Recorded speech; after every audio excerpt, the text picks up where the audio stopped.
What's going on, guys? I'm Chris, and today I'm going to be talking about my favorite movie from every year that I've been alive. So this is going to be movies from 1999, the year that I was born, to 2019. I'm not going to count this year just because I'm going to save all that for my top 10 favorite movies at the end of the year. If that list even happens, who knows what this year. I know a lot of people in the movie community have done this video before, and it's been on my to-do list for a long time. I want to reiterate that this is my favorite movie from every year that I'm alive, so it might not necessarily be the best or the Oscar Best Picture winner that year. So in 1999, the year that I was born, my favorite movie is Fight Club.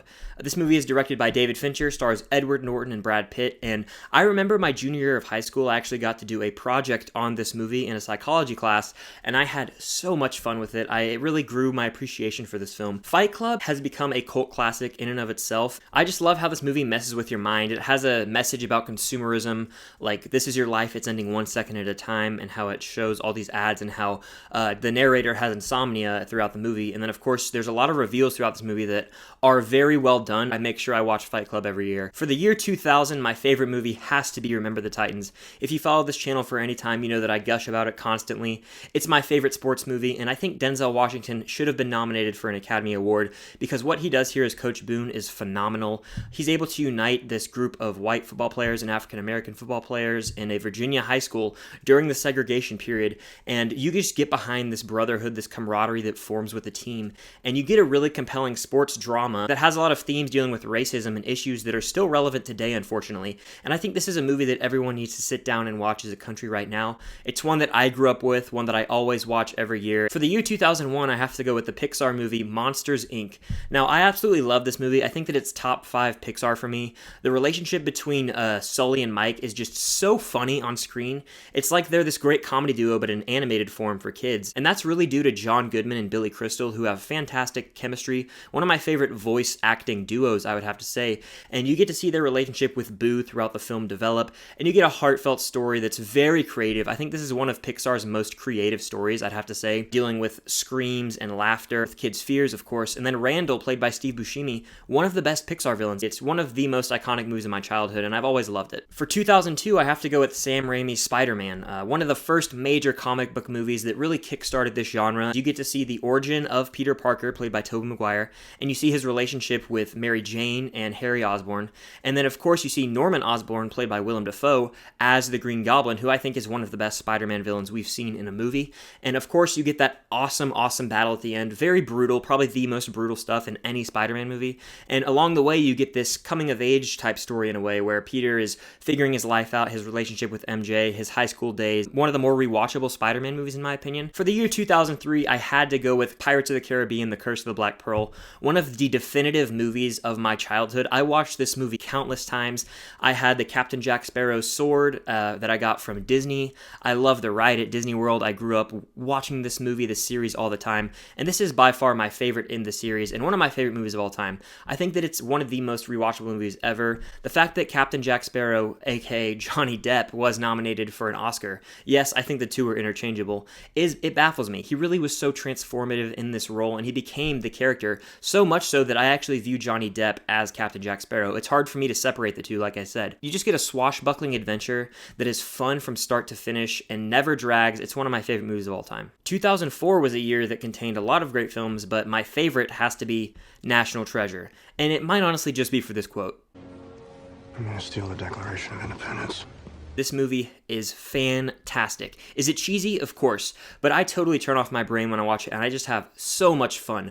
I'm gonna steal the Declaration of Independence, one of my favorite lines in movie history. And Disney just had this live action period where they were making magical movie after magical movie, whether it's a sports movie or a drama, or in this case, an adventure film like National Treasure, where you have Ben Gates who has to steal the Declaration of Independence to stop his rival from stealing it as well. And then it turns out there's a treasure map on the back, which adventure just ensues. It's a ton of fun.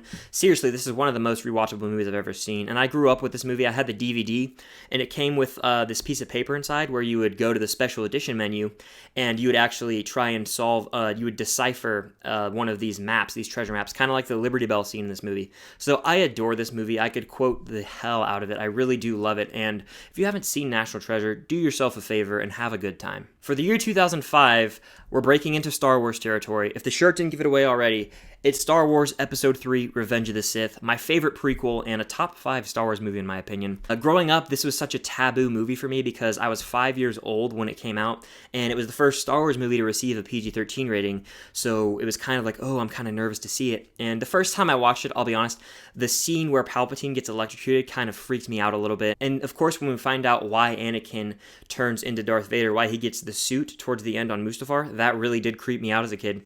But something about it always drew me back. I just loved the opening space battle with General Grievous and the fight with Dooku and rescuing Palpatine. Always loved all that stuff as a kid. Still do enjoy it. And then, of course, General Grievous, who is flashy, always appealed to me as a kid. So this movie's always had a soft spot in my heart. The lightsaber duel between Anakin and Obi-Wan is my favorite of the entire Star Wars saga. I could keep gushing about it, but I have a ton of Star Wars videos, so I'll leave it at that. For 2006, I actually have the Best Picture winner for that year, The Departed. Yes, The Departed, directed by Martin Scorsese, but I always say The Departed because this movie takes place in Boston, and you've got Mark Wahlberg, Matt Damon, Leonardo DiCaprio, and Jack Nicholson giving some of the best performances of their career. I honestly wish they all could have been nominated for an Oscar. Mark Wahlberg was the only one who got nominated, and Leo would have been if he didn't already get nominated for Blood Diamond. I'm almost certain of that. However, I love the movie so much. I think that it's such a clever premise, as you have Leo, who is a cop who goes undercover with Frank Costello and kind of the mob, and then you have Matt Damon, who is working for Frank Costello, and then he goes and becomes a mole. It's kind of like this opposing role situation that makes for an extremely entertaining movie from beginning to end. There are some reveals in this movie that had my jaw on the floor the first time I watched it, and of course you get this Boston dialect that I always like to speak in when I'm with my friends. It's actually my favorite Martin Scorsese film, the one I rewatched the most.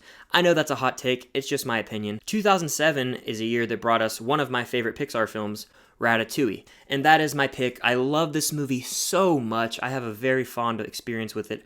I got to see this one in theaters, and going to the theaters as a kid to see a Pixar movie was just another experience. It was so magical. The character of Remy, I just fall in love with. Watching Remy's relationship with Linguini evolve, I always enjoyed that. It's kind of like a fish out of water in a way, as Remy himself has to control him and be the chef. And of course, the villain, Anton Ego, the food critic, one of the more menacing presences in Pixar films. 2008 brought us many great films, including The Dark Knight. However, my pick for my favorite movie in this year is Iron Man. It's the movie that started it all for the MCU, and there was a period in 4th grade where I watched this movie 4 days in a row after school. I would come home, pop in the DVD, watch Iron Man, and I would repeat that every single day. So this is probably the MCU movie that I have seen the most, which is crazy to some, but I absolutely adore it. I think Robert Downey Jr. as Iron Man / Tony Stark was born to play the role, and he encapsulates that in this movie. He plants the seeds for later in the MCU. The line, "I am Iron Man," one of my favorite endings in any MCU movie, and movie in general. In 2009, my favorite movie of this year has to be Inglorious Bastards, directed by Quentin Tarantino. I really wish this movie won Best Picture because I think that it is so brilliant the way that he kind of turned history on its head with regards to the Nazis and Hitler, and you get to see Aldo Rain, Aldo the Apache, played by Brad Pitt, go up against Christoph Waltz's Hans Landa, who gives one of the best performances in cinematic history. I seriously think that he should get 2 Oscars for his role that he played, because he's fantastic. He's speaking in French, English, German, Italian briefly. The opening scene of this movie is my favorite opening scene of all time. I'm pretty certain of it. It is so brilliant the way that it's crafted. It involves switching languages. I won't spoil it too much if you haven't seen it, but I quote this movie as well as a lot of other Tarantino movies with my friends constantly. So now we're in the start of a new decade, 2010, and this is one of the most competitive years ever at the Oscars. Of course, The King's Speech took home the big award, but my favorite movie of this year has to be The Social Network, directed by David Fincher, written by Aaron Sorkin. It is one of my favorite movies of all time, and I think it's because it is so fast-paced from beginning to end. I love Jesse Eisenberg as Mark Zuckerberg, this asshole that's so hard to root for, but then you see Eduardo Saverin, played by Andrew Garfield, who I think is fantastic in this movie, should have been nominated for an Oscar. It's a shame he wasn't. But you see them kind of as friends throughout this movie, but then there's tension that arises. You see jealousy, you see girls, fraternity, stuff like this just pops in, and they start to butt heads, and you eventually see the result of how Facebook was formed.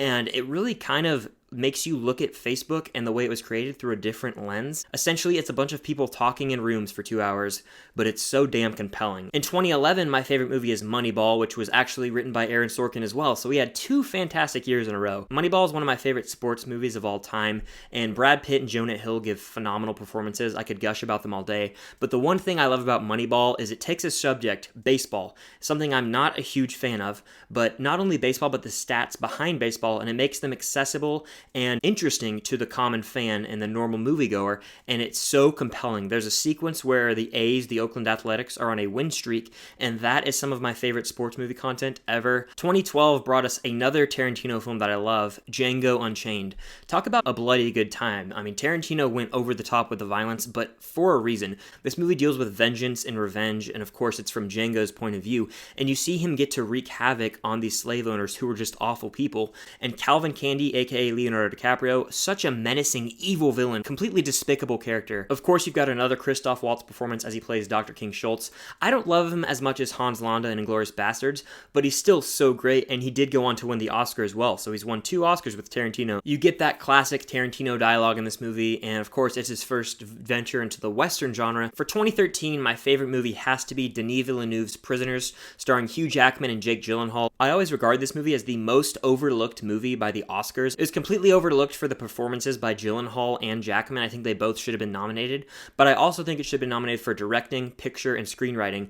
Honestly, I don't know what the Academy was doing. It really does disgust me. Prisoners might be one of my favorite thrillers of all time. I absolutely love the direction by Denis Villeneuve. You get to see this broken down man played by Hugh Jackman as he is trying to find his daughter. That's all he's doing. And Jake Gyllenhaal as Detective Loki is trying to find the daughter. So there's some tension that builds there. But then you see Paul Dano's character come in the mix, and just so many interesting things happen throughout the movie. I'm very much dancing around spoilers because if you have not seen Prisoners, I want you to go in as fresh as possible. But it's one of the most unique thrillers I've seen in recent years, and you will be on the edge of your seat till the end of this movie. My favorite movie in the year 2014 is Whiplash. It's one of my favorite films of all time. I think Damien Chazelle has made 2 masterpieces. We'll get to one of those later. But the main reason I adore this movie is J.K. Simmons' performance as Fletcher. This man was absolutely transformative. He gives some of the funniest lines in this movie while at the same time being completely awful. Like, he's just such a mean person, mean-spirited, but he's kind of hilarious at times. If you watch the movie, you'll understand what I'm saying. Miles Teller as Andrew Neiman is just a kid who's out of school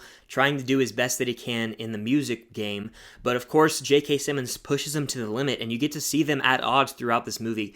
And this movie delivers one of my favorite finales of all time, probably the best movie ending I've ever seen. I absolutely adore the soundtrack. I think that it's a brilliant film.